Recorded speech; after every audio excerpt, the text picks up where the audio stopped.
Au cœur d'une énorme arnaque, Jean Reno est sorti du silence. Depuis plusieurs mois, son image est utilisée par des escrocs sur Internet qui tentent d'entourlouper les internautes afin qu'ils investissent dans le Bitcoin. Agacé d'être ainsi mis en scène, le comédien a publié un long communiqué, diffusé par le journaliste Jean-François Guyot ce vendredi 1er juillet.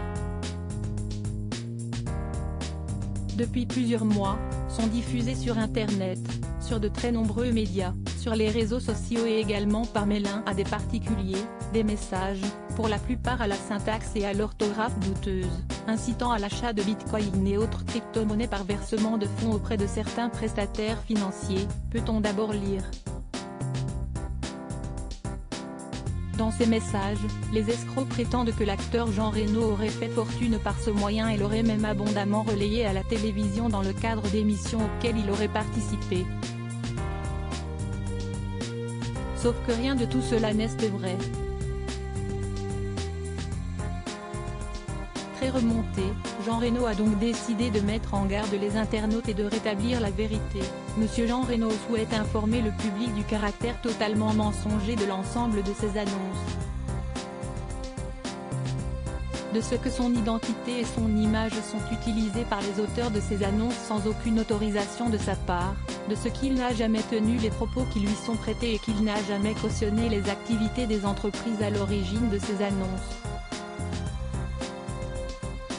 Dans la suite de son long communiqué, l'ami de Laetitia Hallyday demande à chacun de faire preuve de la plus grande vigilance s'il vient avoir connaissance de telles annonces ou à en être le destinataire, tout en rappelant qu'il existe des sites de confiance qui répertorient régulièrement les arnaques et escroqueries qui ont cours sur Internet et permettent de vérifier le caractère légitime de telle ou telle annonce.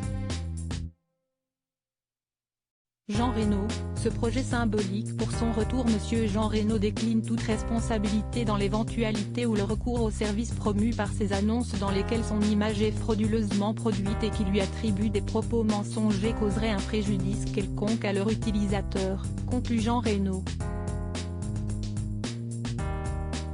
Très discret ces dernières années, le comédien a fait son retour sous les projecteurs le 20 juin 2022 au Festival de Monte-Carlo pour promouvoir la série Toutes ces choses qu'on ne s'est pas dites, basée sur le roman à succès de Marc Lévy. Une fiction importante pour lui, puisqu'elle fait en quelque sorte écho à la relation qu'il a vécue avec son père. Mon père ne parlait pas beaucoup, il n'avait pas de gestes d'affection, de tendresse envers moi, car il était du 19e siècle, a-t-il confié, bouleversé, dans les colonnes de Téléstar. Mais en même temps, il m'a construit,